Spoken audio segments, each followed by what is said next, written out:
entendedor? Está no ar o maior circo do Brasil, com um passo a passo lógico para acabar com todos os tubarões no radical Oceano Vermelho da Morte de seus concorrentes. Começa agora o seu encantador Resumo Cast!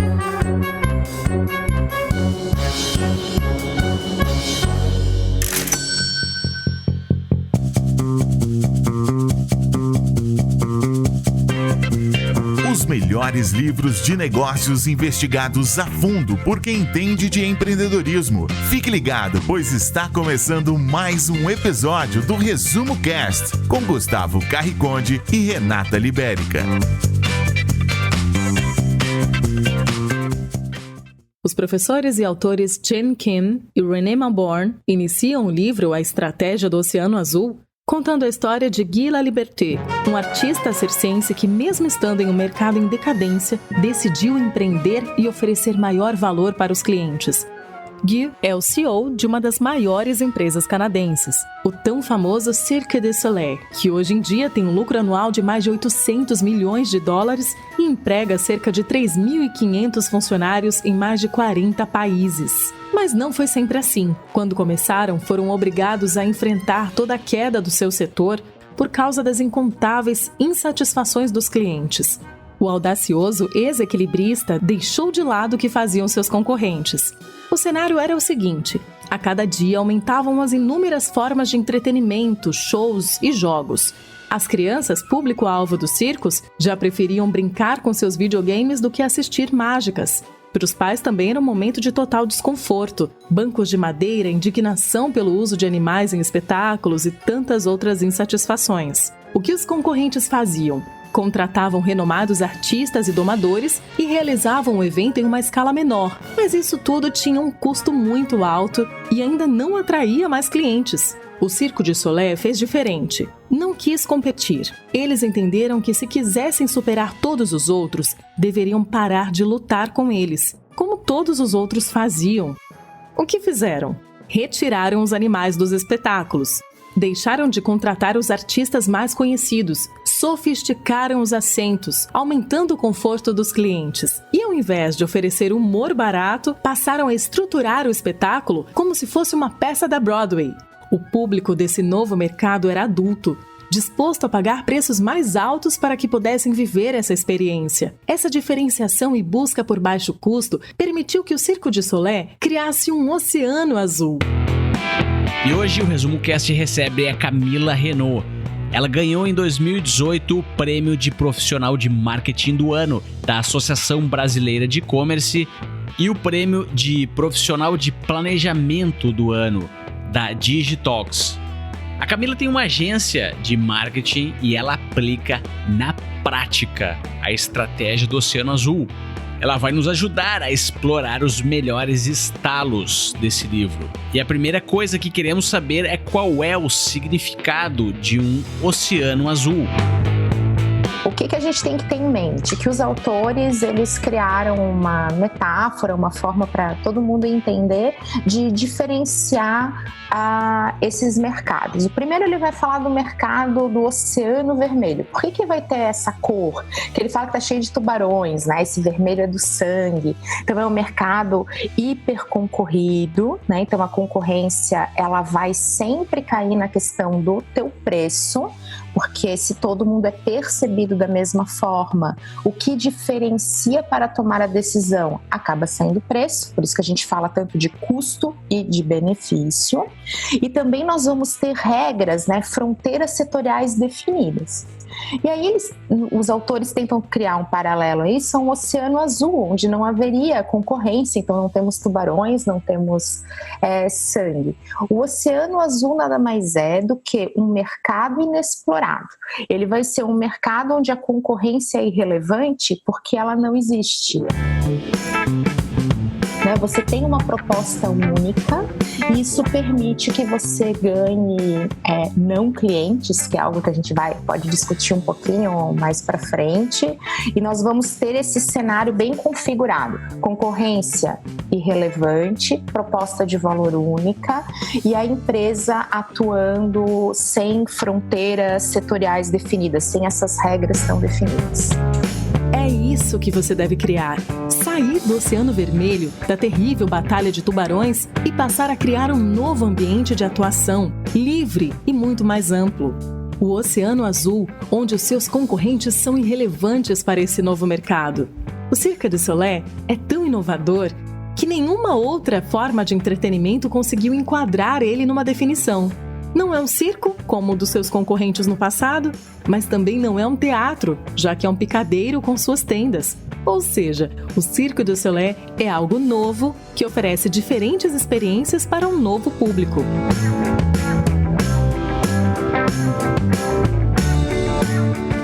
Agora vamos falar sobre um conceito que é extremamente importante para qualquer tipo de negócio: a proposta de valor. É bem difícil falar de proposta de valor, porque sempre parece que a gente tem isso na ponta da língua para exemplos que já são super consolidados, e na hora de fazer para a gente mesmo é um desafio. Então, para quem está nos ouvindo, eu já deixo esse momento de desabafo de que pode ser desafiador a gente entender qual é a nossa proposta de valor. O que é uma proposta de valor? É aquilo que você verdadeiramente vende. Por que verdadeiramente? Porque ninguém vende um produto ou um serviço em si. A gente vende um benefício, ou seja, a cura para um problema, a cura para uma dor, de uma forma intangível. Adoro usar o exemplo da Disney e da BMW, porque a Disney vai vender magia e a BMW vai vender status. Então sempre vai ser algo intangível que a gente vai entregar na forma de um pacotinho de benefícios que são os nossos atributos, que é a maneira como a gente vai formar esse pacote, essa proposta de valor. Uma dica, né, para quem está ouvindo a gente. Vamos lá. O que é a minha proposta de valor? É o motivo, né? Então, que leva alguém a adquirir aquilo que a gente está vendendo. Por que ele é intangível? Porque senão a gente cai naquela história que se chama miopia de marketing. O que é isso? É você focar somente no teu produto, no teu serviço em si. E ninguém vende um produto ou um serviço em si, porque a venda é a união, né, de um problema de alguém. Então alguém tem uma dor e você vai ter uma solução, um benefício. Então a gente tem problema e dor e alguém que vai ter benefício e cura. Quando isso une, acontece a venda. Então é entender qual que é o problema que eu estou sanando, qual que é a cura que eu estou entregando para aquela dor. E isso não é o nosso produto em si que faz. Quem faz isso é a nossa proposta de valor. Explica pra gente um termo que você citou lá no começo do episódio. Qual é o significado do não mercado? Os autores vão falar bastante da sua oferta, então do que você está vendendo, seja um produto ou um serviço, e também da sua demanda. Quem que vai comprar isso, né? E aí, o que vai acontecer quando a gente está no Oceano Vermelho? A gente tem aquele segmento de clientes e eles estão cheios de ofertas parecidas com a sua.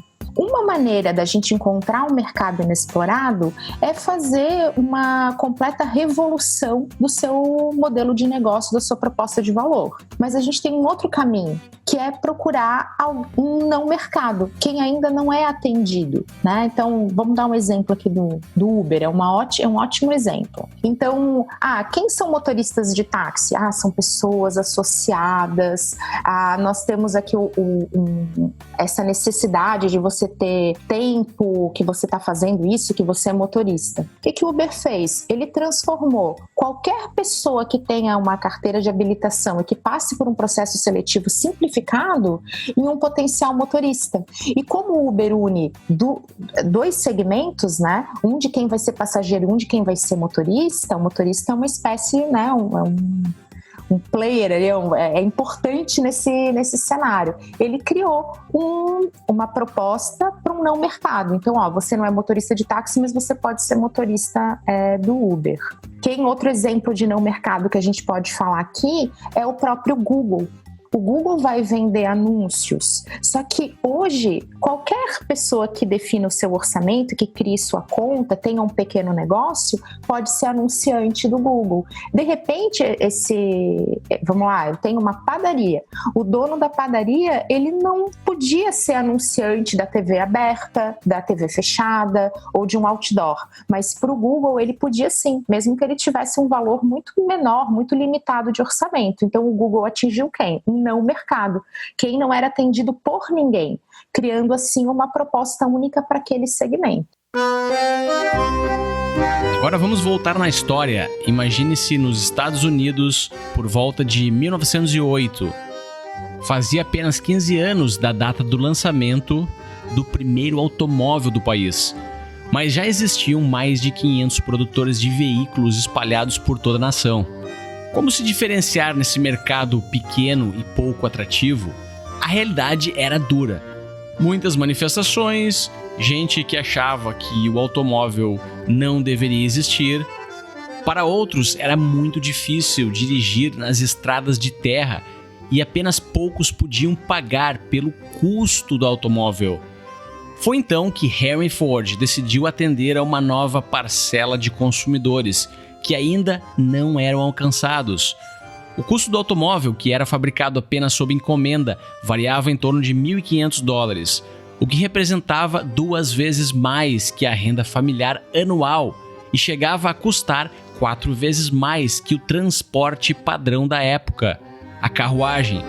Ford então decidiu se aventurar e produzir que ele chamou de carro para as grandes multidões, produzido com os melhores materiais. Ele padronizou a cor preta e ofereceu aquilo que realmente tinha valor para os consumidores. Um carro confiável que pudesse resistir às estradas da época, que fosse simples para consertar e fácil de guiar. Era o modelo T, que entrou no mercado custando cerca de $800, apenas metade do preço dos automóveis existentes, mas que já era bem mais acessível para a maior parte da população americana. O slogan era: "Veja o Ford passar, qualidade de alto preço em carro de baixo preço".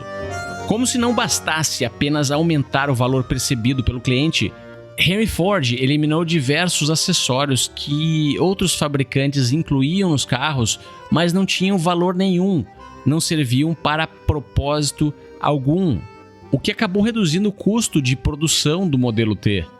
Ford desenvolveu um modelo de negócios altamente lucrativo, ao substituir a mão de obra dos especializados artesãos por simples trabalhadores que realizavam apenas tarefas repetitivas com mais rapidez e precisão, como foi retratado no inesquecível filme de Charles Chaplin, Tempos Modernos. Essa lucratividade foi resultado de alta padronização dos automóveis e da simplificação dos processos produtivos, o que refletia diretamente para o cliente, pois além de permitir que o próprio usuário realizasse as devidas manutenções, fez o preço final cair para $290. Também trazia enormes resultados para a empresa, como a redução do tempo de fabricação, que iniciou sendo de 21 dias e foi otimizada para apenas 4 dias. Isso fez as vendas do modelo T explodirem, saindo de uma fatia de mercado de apenas 9% no primeiro ano de produção para 61% ao final do ano de 1921. Ford criou um oceano azul, tão grande que o modelo T se tornou o principal meio de transporte dos Estados Unidos em 15 anos, substituindo a carruagem puxada por cavalos e colocando a humanidade em uma nova era. Você está escutando o melhor podcast de resumo de livros do Brasil. Sabia que no Brasil apenas 19% da população tem seguro de vida? Olha a diferença para o Japão, por exemplo, onde 90% da população tem seguro de vida. Agora eu vou falar um pouco sobre o patrocinador desse episódio, que é a corretora Pedro Melo. Eles estão há 62 anos no mercado, oferecem atendimento personalizado e possuem mais de 100 mil clientes segurados. A equipe da Pedro Melo disponibilizou um atendimento personalizado aos ouvintes do Resumo Cast. Se você tem qualquer dúvida sobre seguro global, seguros de vida, seguros de viagem, e para empreendedores, alguns seguros muito interessantes, como seguros contra riscos cibernéticos, que vai proteger o seu empreendimento contra ataques de hackers, seguros de garantia judicial e seguros de garantia contratual. Então, se você está à procura de uma corretora séria, confiável e que vai lhe prestar um atendimento personalizado, visite resumocast.com.br/Pedro Melo Seguros. O link está aqui na descrição desse episódio.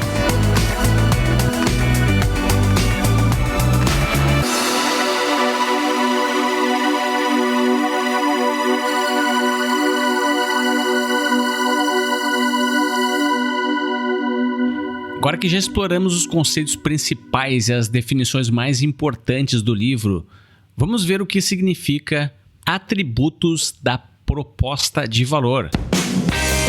Quando a gente tem uma proposta de valor, ok, isso aqui é o benefício intangível que o nosso cliente vai adquirir. Mas como que a gente entrega isso para o nosso cliente? Tá bom, então a gente tem ali uma coisa que está meio no coração dele, mas a gente tem que materializar isso. Nós fazemos tudo isso através de atributos. Os atributos são aquela vida real que vai formar o nosso produto, o nosso serviço. E no livro da Estratégia do Oceano Azul tem uma metodologia muito interessante para a gente ir mapeando tudo aquilo que vai formar o nosso produto e, por consequência, né, pode ser produto ou serviço. Estou sendo aqui, sempre que eu falar produto, entendam os dois, que vão formar preço.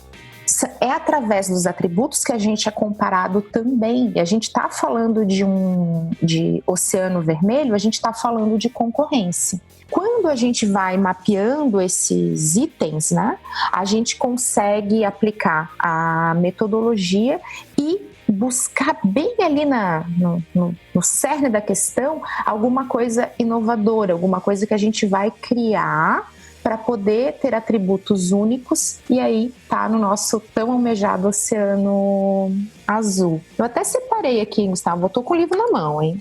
Eu adoro bastante o exemplo do Cirque du Soleil. Eles, ok, quem tá indo pro circo quer o quê? Quer se divertir, não é verdade? Então o benefício pode ser diversão. E eles foram mapeando item a item do que seriam esses atributos que vão formar preço e que vão formar a nossa entrega tangível, não mais aquela intangível, aquela que é lá na vida real. E eles encontraram alguns itens. Vamos lá para a gente conseguir passar para quem está ouvindo para a gente um exemplo bem para entender. Olha o que eles comentam aqui. Os astros circenses, espetáculos com animais, descontos para grupos, espetáculos em vários picadeiros, diversão e humor, vibração e perigo, né? Então eles encontraram aí uma historinha de vários itens que eles podiam trabalhar. Mas eles também encontraram, por exemplo, um atributo que era o uso de animais nos seus espetáculos, e muita gente que não gostava disso. O que acontece quando você tem todos esses atributos mapeados? Você vai conseguir formar o quadrante, que é a metodologia explicada nesse livro, que são que atributos que você elimina, que atributos que você reduz, aqueles que você vai aumentar e aqueles que você vai criar totalmente único, né? Buscando o teu oceano azul. E aí o Cirque du Soleil comentou, né, que planejou, na verdade, né, criar o quê? Espetáculos que tivessem um tema único, num ambiente mais refinado e que envolvesse, ao invés dos animais, que foram atributos que ele reduziu, músicas e danças. Então ele conseguiu, sim, ainda ser um circo, mas não concorrer com nenhum outro circo. Criar um oceano azul só dele, onde a concorrência era irrelevante.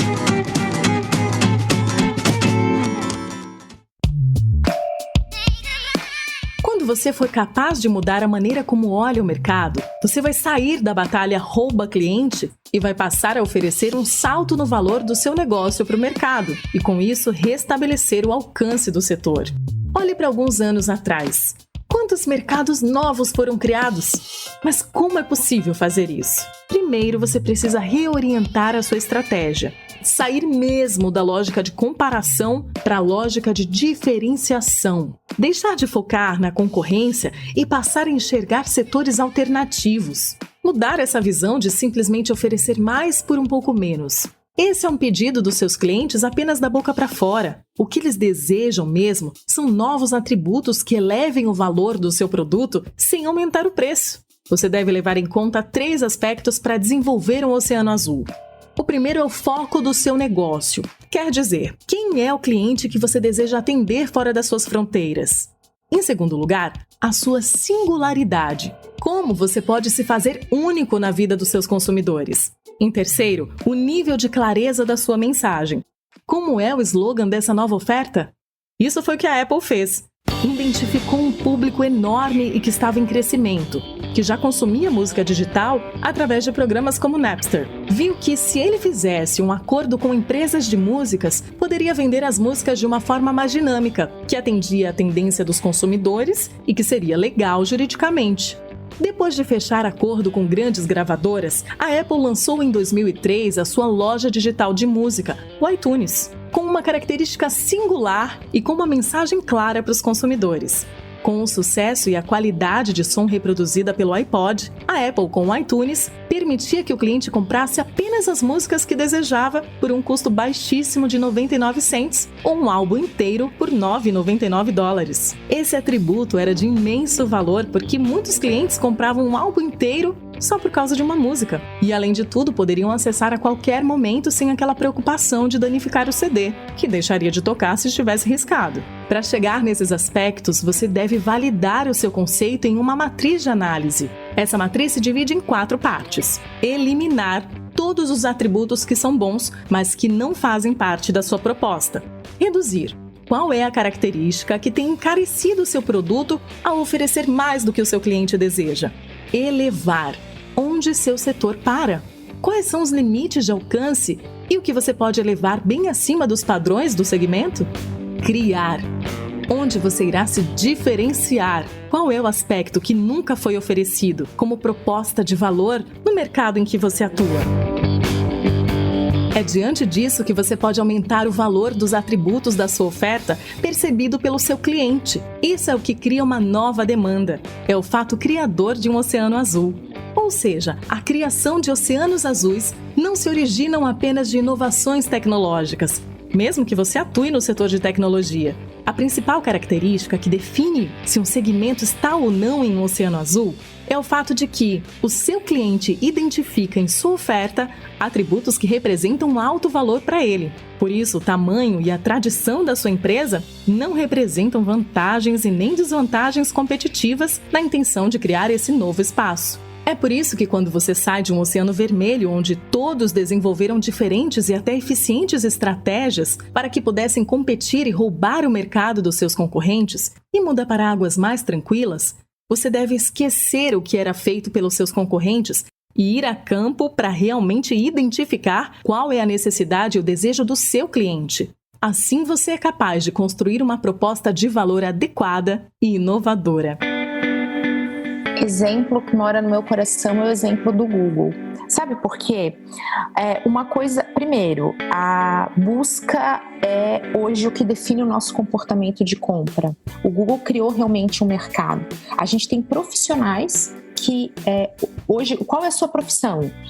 Eu faço Search Engine Optimization, então SEO, otimização para motores de busca. Olha só, a gente criou realmente um mercado que não existia. Eu sei que o Google teve grandes investimentos, né? Então não é assim, ele surgiu lá numa garagenzinha e hoje fatura quase 1 trilhão.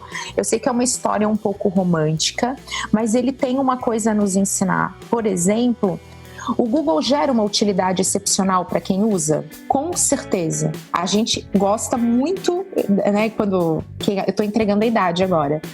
Quem viveu na era pré-Google sabe o quanto era difícil você encontrar coisas na internet, o quanto os buscadores eles eram pagos e tinham conteúdo sem qualidade. Então o Google entregou uma utilidade excepcional para o usuário, aquele que está procurando, e também para a empresa, que é quem está anunciando, porque você sempre vai anunciar, ter uma propaganda relacionada a um termo de busca. Ele tem um preço acessível para quem anuncia lá. Você define o seu orçamento e o modelo de precificação é de leilão. Então, ele é um modelo muito justo. Sobre metas de custos, o que a gente tem aí para aprender com a estratégia do Google? Eles não usaram servidores e processadores de última geração. Eles usavam computadores comuns e eles tinham bastante esforço, bastante investimento em como fazer o processamento, que é algo que eles precisam muito, né? Então estava lá dentro dos atributos, a ter o menor preço possível, para sempre. Outro exemplo de preocupação com custos. O Google não fazia propaganda. Ele botava todo o investimento no produto excepcional dele. Então, olha só, você naquele contexto, não ter esse investimento em marketing representou aí uma meta de custos para eles. E claro, sempre encarando as barreiras de adoção, como, por exemplo, por que alguém pode não usar o meu buscador? Não sabe que ele existe, ou tem medo que seja pago, e trabalhando tudo isso. É muito comum, Gustavo, a gente falar de startups quando fala de estratégia do Oceano Azul, que esse é um modelo que elas levam bastante, e hoje o Google não é uma startup, mas ele iniciou dessa maneira. O que é um recado importante? A gente não precisa ter inovação tecnológica para estar no Oceano Azul, mas a gente precisa ter inovação de valor e de processo. Mas Camila, assim, eu tenho uma padaria, eu não sei como ser inovador nisso, mas você consegue inovar de alguma maneira em algum processo, ou pelo menos elevar, né, a percepção do seu cliente em relação à sua concorrência. Então, você ser percebido, né, então percebido não é a gente, é sempre o nosso cliente, para que isso seja factível no seu dia a dia da sua empresa. Então, eu preciso ser super inovador, criar um novo Google? Não, mas que você tenha pelo menos o hábito de estressar o seu modelo, de entender o que você vende como proposta de valor, tá sempre ali de olho nos atributos que você pode criar para conseguir aplicar isso mesmo sem inventar a roda. Fazê-la girar muito bem também é uma forma de aplicação do Oceano Azul. Sabe quando alguém fala mal do seu negócio? Não é legal, né? Agora imagine você mesmo tentando achar os problemas do seu próprio negócio. Perfeito, esse é o momento de ser advogado do diabo. O que acontece quando a gente está planejando a nossa empresa, né? Especialmente para quem é empreendedor? A gente se apaixona por ela. E aí a gente não gosta de criticar o nosso modelo de negócio, né, que é o que a gente vai vender intangivelmente e vai entregar através dos atributos tangíveis. A gente não gosta de pensar que pode dar errado, a gente chama isso de pessimismo. Eu escuto bastante isso no meu dia a dia com clientes, com alunos, quando você, né, faz essas perguntas que vão estressar. O que é? Elevar ao limite. Estressar é levar ao limite. Você fala, por que alguém não compraria o seu produto? Essas são as perguntas do estresse do modelo, né? O que levaria alguém a não gostar da sua empresa? E é bem comum ouvir, poxa, mas que pessimista.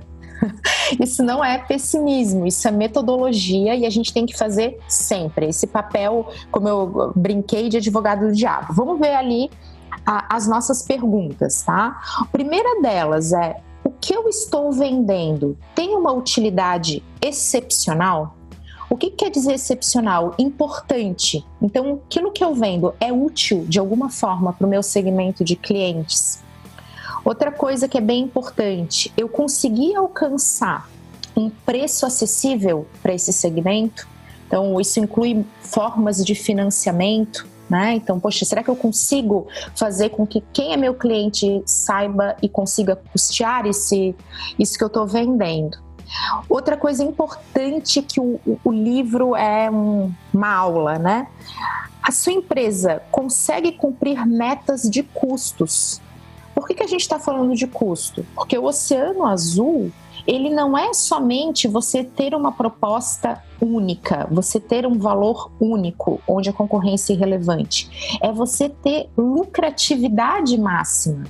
Por quê? Você vai ter baixo custo, baixo que eu digo é o mínimo possível. Então você vai ter o menor custo possível, entregando alto valor. E aí no meio a gente tem a lucratividade, por isso que eles vão falar bastante desse controle. E por último, né, se você está encarando as barreiras de adoção. Então, é ter na ponta da língua por que alguém não compraria o produto ou serviço que a gente está vendendo. Agora dá um exemplo bem prático para aquele empreendedor que está nos escutando, para que ele possa aplicar a estratégia do Oceano Azul até mesmo em um pequeno negócio. Quer ver o exemplo da padaria, cafeteria, que é muito interessante? Lembra do biscoitinho, do chocolatinho que era servido com café? Então, isso é um exemplo de um atributo que não existia, né? Você ia lá, pedia o seu café, ganhava um café. E as cafeterias, padarias encontraram essa maneira. Poxa, eu vou entregar um biscoitinho bem pequenininho, que pode ser até algo que quebrou, né? Então, biscoitinho que quebrou, o que acontece com ele? Ele não tem mais valor para ser vendido. Poxa, então vou botar ele do lado do cafezinho e isso vai ser uma inovação. Esse é um exemplo. A gente fez alguma coisa diferente, que não é super revolucionária, mas ela sim entregou esse diferencial. E aí o que aconteceu? Todo mundo começou a fazer, não é verdade? Hoje, todo lugar que você vai tomar seu cafezinho vai fazer isso também. Então é um exemplo como isso pode ser um diferencial, mas a partir do momento que os seus concorrentes também aplicam algo que seja simples, como o exemplo do biscoitinho do lado do café, você vai ter que encontrar novos caminhos. As academias para mulheres, né, que usam aí uma estratégia de foco, né, focaram num segmento, elas mapearam dores desse público que gostariam de estar numa academia com serviços especializados ou que gostariam de malhar, né, treinar só perto de outras mulheres. Isso também é uma aplicação não tecnológica da metodologia do Oceano Azul. Então esse é um exemplo de inovação? Quando a gente pensa em inovação, isso tem que bater nessa tecla. A gente fica achando que tem que ser uma inovação tecnológica. Poxa, eu tenho que ter um aplicativo, eu tenho que criar algo que nunca existiu. Só que inovação pode ser de processo. E a gente tem inovação que vai ser para o mercado, então algo que nunca existiu, mas a gente vai ter inovação também para a nossa empresa, né? Quando ela começa a fazer algo diferente. O mais importante é que a gente tenha o hábito, né? Então, como empreendedor, de seguir tomando essas atitudes, né? Vamos usar o exemplo aqui da metodologia como se fosse um atleta. Você não precisa ser um atleta de alta performance e competir, mas você pode fazer atividade física e fazer isso de uma forma consistente para ter uma melhor saúde. Acho que é uma analogia bem interessante, porque todos nós, a gente já falou, a estratégia ela muda o tempo todo, ela tem que se adaptar, porque o tempo muda, o mercado muda. Até uma coisa importante aqui, o livro fala de um exemplo sobre modelos de preço. Que exemplo que é esse? É Blockbuster, então é uma videolocadora. E o livro cita Blockbuster como um excelente exemplo. Poxa, tá vendo? Antes as pessoas tinham que comprar videocassetes e também comprar fitas VHS. Olha como isso era difícil. Ele fala, poxa, não, a Blockbuster vai alugar. Ela saiu do modelo de venda para aluguel. Isso é um modelo de inovação até na tua forma de precificar. Então ele mudou o modelo, né? Ele não mudou o produto, mas ele saiu da venda para o aluguel. Hoje a gente pode dizer que a Blockbuster é um exemplo de oceano azul? Não, porque ela nem existe. Ela não conseguiu, veio aí uma outra proposta de valor que se chama Netflix, né? Então hoje a gente não quer mais alugar nada, a gente quer consumir isso online, veio a internet. Tá vendo como vem mudanças e a gente tem que se adaptar? Isso não importa o tamanho da empresa, é para todos nós que temos negócios, temos que ficar sempre olhando para os nossos clientes e para os movimentos da concorrência do mercado, aplicar essas perguntinhas para estressar o nosso modelo, aplicar o nosso quadrante de eliminar, elevar, criar e reduzir, para adaptar, né, para preparar a nossa empresa para o momento atual e para o futuro também. Camila, conta pra gente como é que um cliente insatisfeito pode ser uma bela oportunidade para melhorarmos os nossos próprios negócios. Quando a gente está se aproximando do final do livro, os autores vão falar sobre barreiras de adoção, né? Então, o que levaria uma empresa a não adotar isso aqui, né? A metodologia funciona, com certeza, o livro é cheio de exemplos para falar sobre isso, mas vai se falar um pouquinho de cultura, então isso funciona para grandes empresas, né? Mas ele vai falar também a respeito de você não mapear o porquê da não adoção, do porquê que você não seria o escolhido. E aí os autores dão a dica de você conversar o mais próximo possível com aqueles que não estão satisfeitos com seu produto, seu serviço. Por que eu gosto dessa dica? Porque ninguém gosta de passar por isso. E a gente, inclusive, tem o costume de ficar com raiva de quem não gosta, né, do nosso produto. É bem comum isso, é normal, até esperado. A gente tende a criticar a pessoa. Não, mas ele não consumiu certo, ele não usou, ele não entendeu. E, na verdade, o cliente insatisfeito, e todo mundo vai ter, né, não existe empresa perfeita, empreendedor perfeito, vai ter alguém que não gostou daquilo. E isso é uma aula, né? Então o cliente vai poder nos dizer o porquê que ele ficou insatisfeito. E é nesse porquê que moram os atributos tangíveis e também o probleminha da nossa proposta de valor intangível. E a gente vai ter a chance de aprender, né, e de melhorar com esse cliente que está insatisfeito. Agora imagina que você está no seu oceano azul e de repente o oceano começa a ficar vermelho. O que fazer para salvar o seu empreendimento? A primeira coisa que você tem que tentar mapear é o não mercado. Quem que você não atende e por quê? Então eu trabalho com marketing digital. Poxa, então eu vou fazer um treinamento para quem não entende nada de digital? Esse é um não mercado, ao invés de ficar buscando especialistas ou empresas que já tenham essa área estruturada. Quem é que você não atende? Porque quem não atende também tem dores. Uma outra maneira é você focar bastante nos atributos que você pode criar, que é a inovação. Da onde que você tira essas ideias? Das tuas conversas com clientes insatisfeitos. O ResumoCast vai ficando por aqui.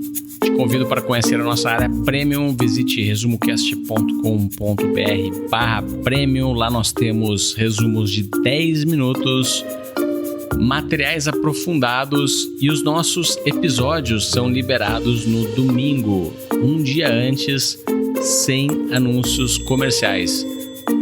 Visite resumocast.com.br/premium. Para saber mais da agência e do trabalho da Camila Renault, visite camilarenault.com.br. O link está na descrição desse episódio. Porque esse livro, ele é uma aula de marketing. Então, tudo aquilo que alguém tem que entender a respeito de negócios, né? Então, a gente acha que marketing é só comunicação, né? Marketing, é propaganda. Não é. Marketing é tudo aquilo que faz você vender mais e faz você vender melhor. Isso passa pelo teu negócio também. E ele vai muito muito a fundo nisso. E tem um outro motivo que eu considero Estratégia do Oceano Azul um livro obrigatório, e sei que eu não estou sozinha, porque tem muita gente falando sobre ele, cada um vai trazer uma visão, né? É o fato dele ser muito generoso na entrega de uma metodologia que é aplicável. Ela não é fácil, porque você pensar negócio com esse viés é sim desafiador, mas é possível, é factível. Então, não importa se você tem padaria ou se você tem um negócio super high-tech, você vai passar pelo mesmo método. Então, ele é um livro democrático, que todo mundo consegue tirar alguma coisa prática e aplicar no dia a dia da sua empresa.